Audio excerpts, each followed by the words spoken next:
Esto es un intento de explicación de lo que se explica solo. La posibilidad de transmitir nuestra marca país al mundo es algo extraordinario en este G20. El otro evento internacional que tenemos argentino más importante que era el Mundial 78, así que es el evento que más transmisión internacional para tener la Argentina. Marca de radio, algo más que comunicación. Esto también fue muy impresionante si hablamos de unos días argentinos muy particulares, en términos de grotesco, de vodevil, de lo que se quiera. Esto fue Hernán Lombardi pretendiendo asimilar el desarrollo aquí del G20 con lo que fue el Mundial 78. A nivel organizativo. Claro, y como marca país. Faltaba, uno eso lo hacía como chance antes de que lo escuchara oficialmente. De hecho creo que lo dijimos el sábado pasado. Faltaba, los argentinos somos derechos humanos y hay una campaña anti-argentina en el exterior. Pero bueno, fue real. Está aquí Ricardo Aronskint. Nos pareció interesante que volviera al programa este magíster en Relaciones Internacionales y licenciado en Economía, para hablar de su visión generalmente global, amplia, en torno de fenómenos o acontecimientos como este del G20. Y a mí se me ocurría empezar por algún extremo que siempre sirve de disparador, no para mantenerse allí después. Pero es, Ricardo, si realmente estamos ante un acontecimiento que medio mundo rotula de histórico, o simplemente estamos frente a un show que no le cambia la vida a nadie. La verdad que el hecho puntual puede Estamos ser... transmitiendo en Facebook Live, déjame decir. Sí, buenos días, gracias. No te rasques la oreja y ese tipo de cosas. No, yo creo que para la Argentina es histórico pues simplemente porque vienen líderes de todo el mundo y eso no pasa ni va a pasar con mucha frecuencia. Pero fuera de eso, desde el punto de vista de cuál es la situación estructural del mundo y de la Argentina en el mundo, pasa poco, digamos, no va a pasar nada especial en esta... Hay, por ejemplo, se mencionó estos días $250 millones de inversión norteamericana en construcción, que por ahí le da un poquito de aire al gobierno, sobre todo en el periodo preelectoral, digamos. El gobierno no cuenta para 2019 con muchas cosas para impulsar la economía. Bueno, que van a extender la línea de subte, van a hacer 10 kilómetros de subte o 50 kilómetros de subte en un año. Seguramente hay un listado de las cosas que tienen más impacto público y esos 250 van a ir a parar ahí. Pero no, la verdad que no es trascendente la cumbre en términos globales y en términos argentinos no tiene mucha importancia. Está fuera de toda discusión que en lo cuantitativo, en la acumulación de dignatarios presentes, es la reunión más importante, multitudinaria de la historia argentina. Ni siquiera en los fastos del 1910, claro, del centenario, hubo una presencia internacional de esta dimensión. Un colega, Hernán Coqui, decía, bueno, Macri se toma esto como su bicentenario. Y bueno, está bien. Habría una diferencia. Sí, es buena la de Coqui. Hay una diferencia entre el Colón y la calle, ¿no? Pero bueno. Pero si vos lo planteás, charlaba esto también con algún colega el otro día, si vos lo planteás en términos de repercusión política específica, si es por reuniones internacionales, y yo me quedaría con 2005, cuando Kirchner, Lula y Chávez mandaron el ALCA al carajo. Como hecho político. Como hecho político. Sí, como hecho político que esta cumbre no va a producir. Sí, la verdad que es una cumbre que ni uno puede decir va a profundizar la dependencia argentina, ni va a proyectar a Argentina hacia un nuevo lugar en el escenario internacional. La verdad que el macrismo en sus 3 años de gestión degradó el lugar de Argentina a nivel internacional muy, muy fuertemente, al punto que en las últimas reuniones del G20, antes de esta, Macri tiene dificultades para conseguir citas con otros presidentes, o se la suspenden, o le dan un ratito, porque está tan degradada la diplomacia argentina en el sentido de concebirse simplemente como una articuladora de los intereses globales en nuestro país, que ya está resuelto, no hay mucho que negociar con la Argentina. El gobierno espontáneamente entrega las cosas que necesitan los otros países. Argentina, en las negociaciones con la Unión Europea, ha hecho punta en entregarle las concesiones máximas a los europeos, por ejemplo, ¿no? Entonces, y aún así no alcanza, dice Macron. No alcanza porque los europeos defienden hasta el último gramo de sus intereses particulares, mientras que Argentina es exactamente lo contrario. Está en línea y desde la cumbre del G20 Cecilia Naón, que fue secretaria de Relaciones Económicas Internacionales de la Cancillería Argentina y que fue nuestra embajadora en Estados Unidos entre 2013 y 2015. Sherpa. El G20, aquellos que lideran entre cumbre y cumbre y que van organizando las cumbres. ¿Qué hace Cecilia? Buen día. Hola Eduardo, ¿cómo estás? ¿Cómo andas? ¿Bien? Bien, bien. Acá días intensos.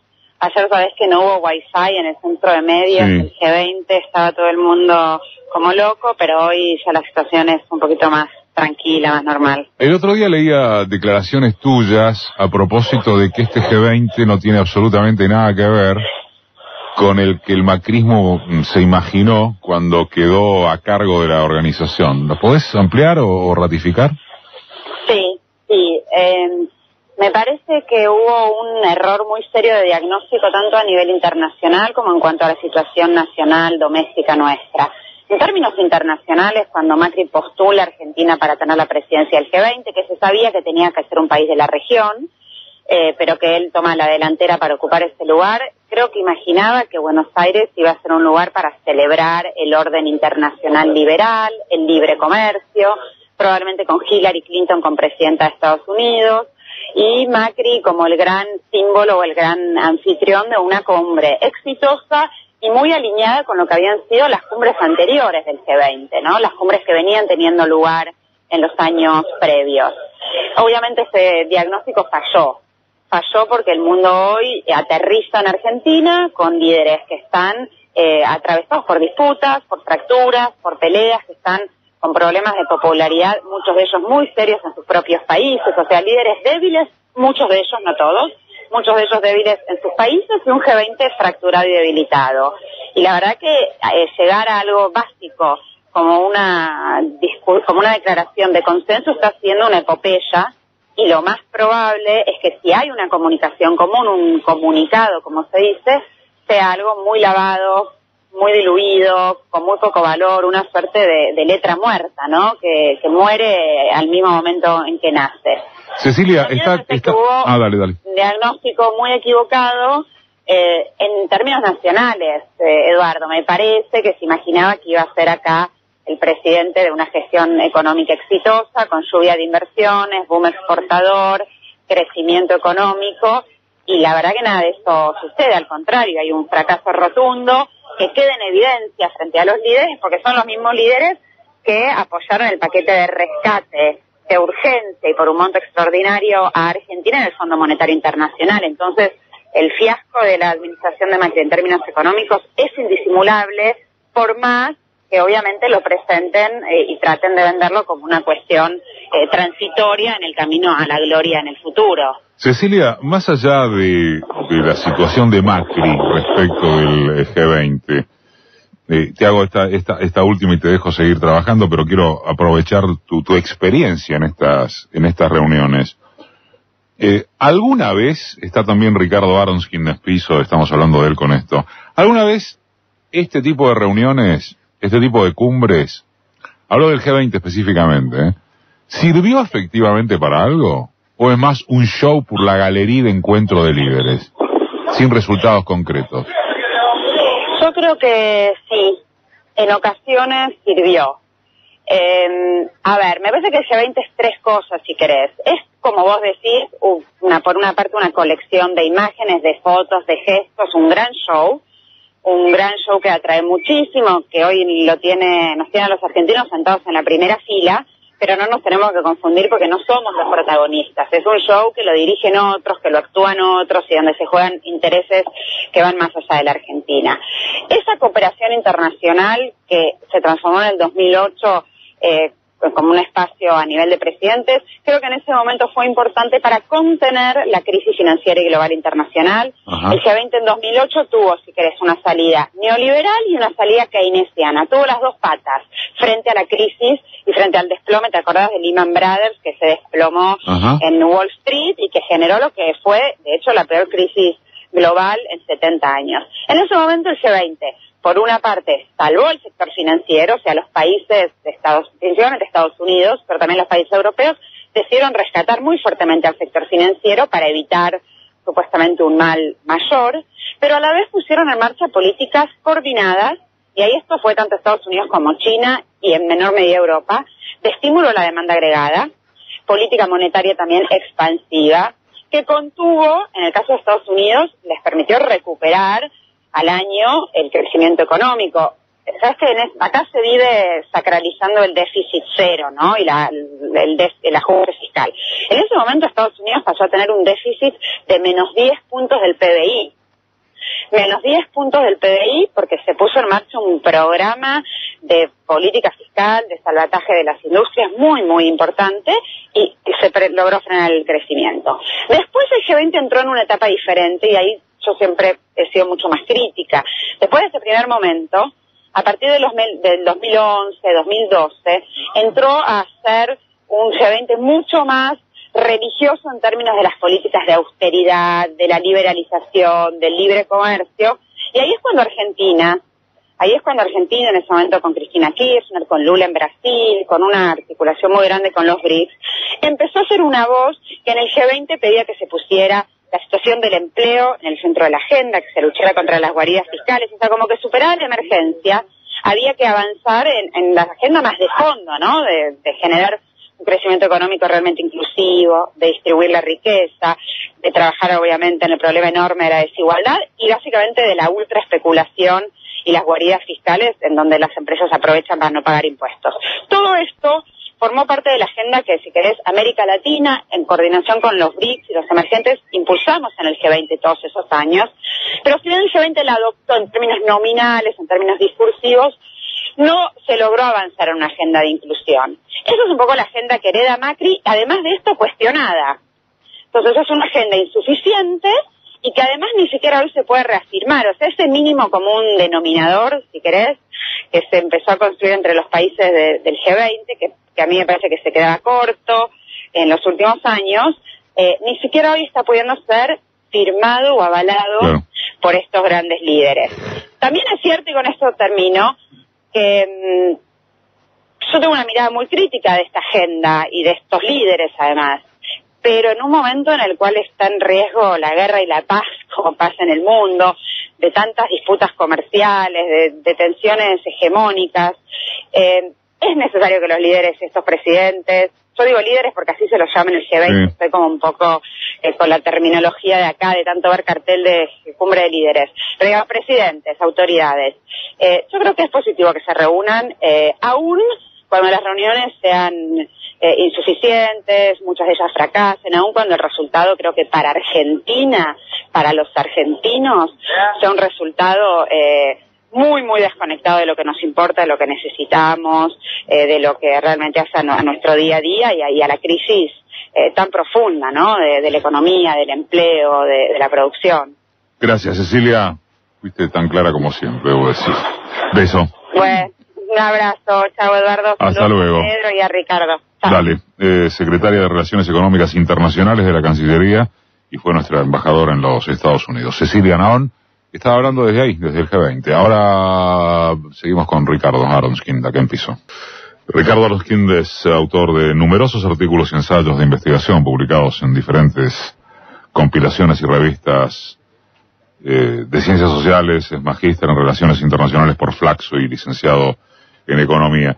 Veo que te trajiste algunos apuntes, si no quisiera que alguna pregunta te desencaje de cierto eje que pudieras haber tenido para venir. ¿No? Sí. El laburo para venir a Marca. El laburo para venir acá. Una cosa que me parece importante es, aparece en todo comentario sobre el G20, el tema de la guerra comercial chino-norteamericana. Sí. Dos cosas quisiera decir sobre eso. Uno, que el enfrentamiento norteamericano con China es mucho más que una guerra comercial. Digamos, se viene discutiendo en Estados Unidos en los últimos 20 años qué hacemos con China.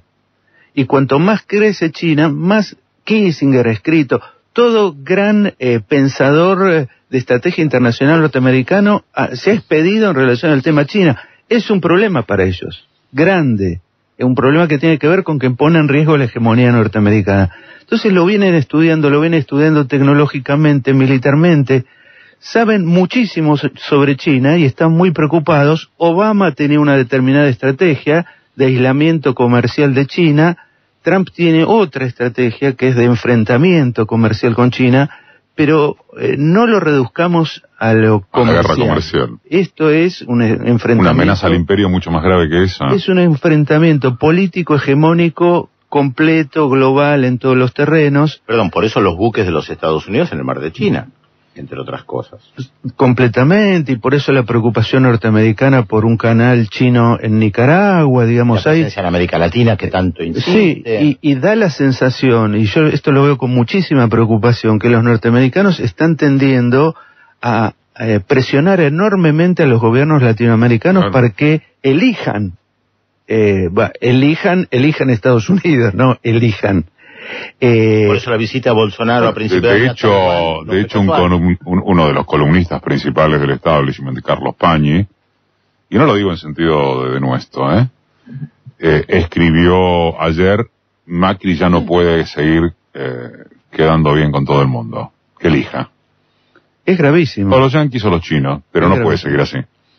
Y de allí el despelote, perdóname Ricardo, el despelote de ayer, cuando se produce una declaración de la vocera de Trump diciendo que hubo coincidencias entre Macri y Trump respecto de la actividad depredadora de los chinos.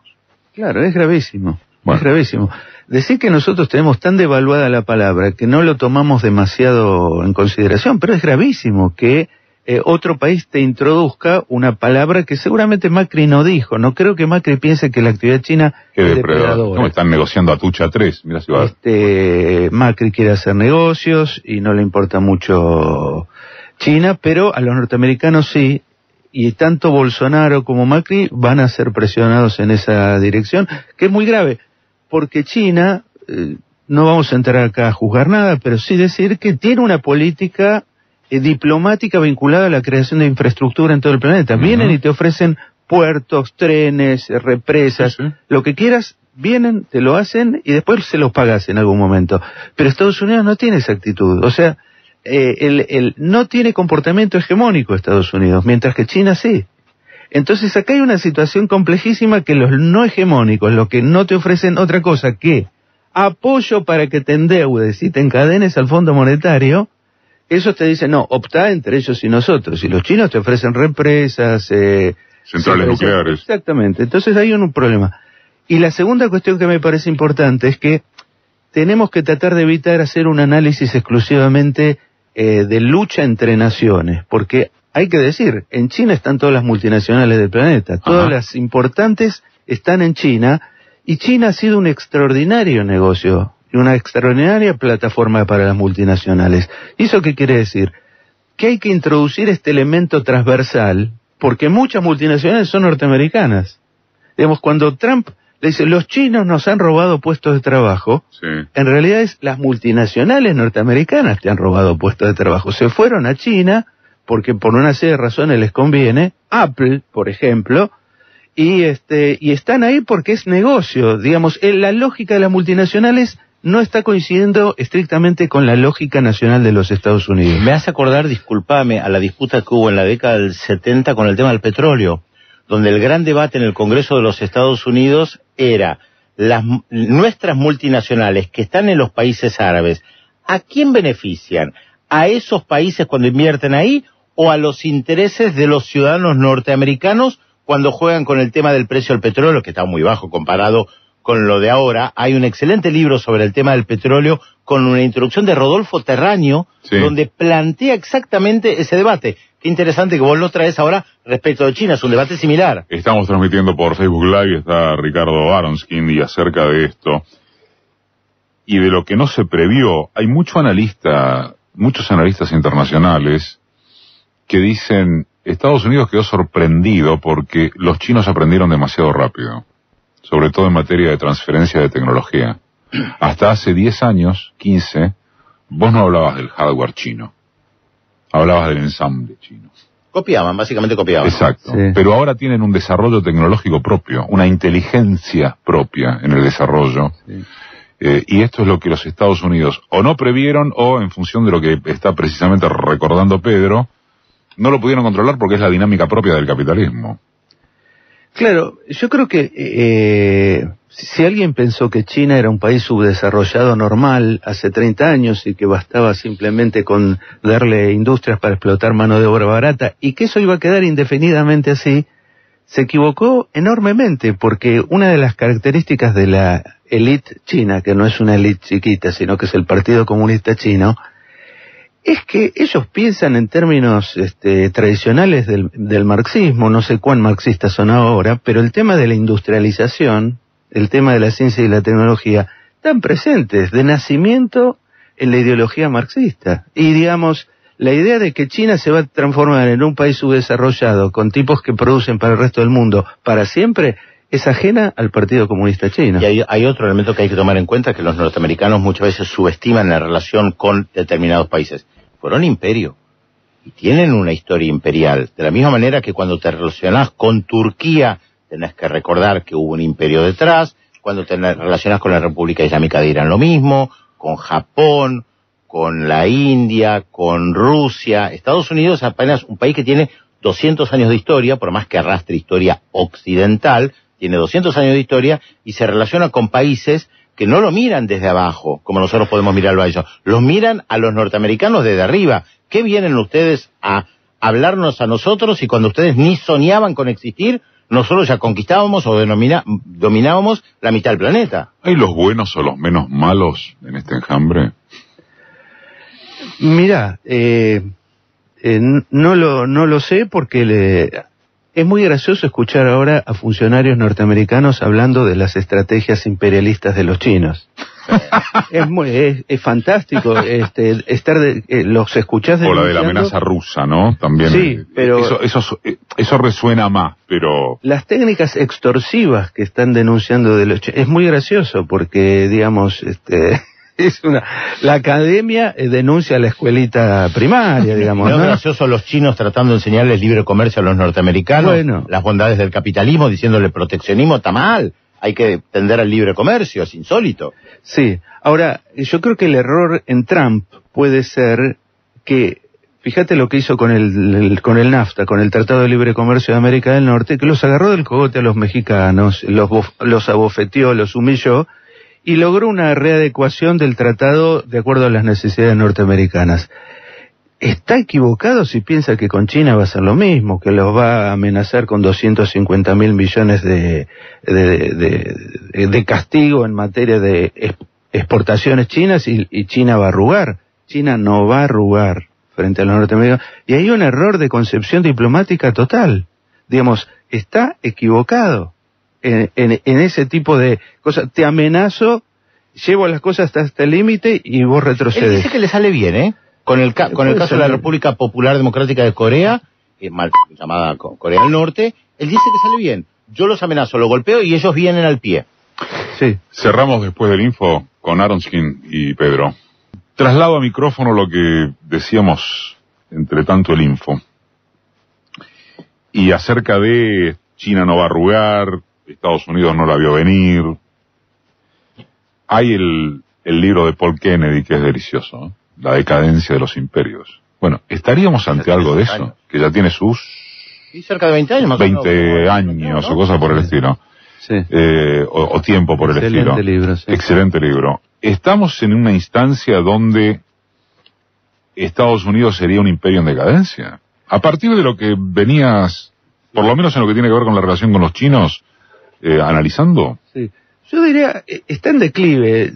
¿Por qué te digo esto? Porque ya en los 70, comienzos de los 80, hablábamos de la decadencia norteamericana y era casi un sentido común compartido a nivel mundial. Incluso se había producido la revolución nicaragüense, la revolución iraní. La sensación era que Estados Unidos cada vez dominaba, controlaba menos, y apareció Reagan y relanzó el imperio y la capacidad militar norteamericana y se cargó el nuevo orden internacional, y se cargó a la Unión Soviética, etc. O sea, pasaron cosas muy importantes y se relanzó Estados Unidos utilizando todas las cosas, toda la artillería literal. Claro, toda la artillería que es tecnológica, diplomática, cultural, o sea, es un gran imperio. La verdad que China es un problema muy grande para los norteamericanos porque China ni siquiera les está planteando una discusión sistémica, le está planteando en el mundo de la plata, de los negocios, de los capitales, de las finanzas, en ese terreno, que es el terreno de ellos, les está generando muchos problemas. La verdad que no sé cómo lo van a resolver, pero tienen que admitir que hay una economía del mismo tamaño de la norteamericana en este momento, haciéndoles una competencia y desplazándolos en muchos sectores del planeta. Pasó Aronskind. Mil gracias, Ricardo. Gracias. Un gustazo como siempre.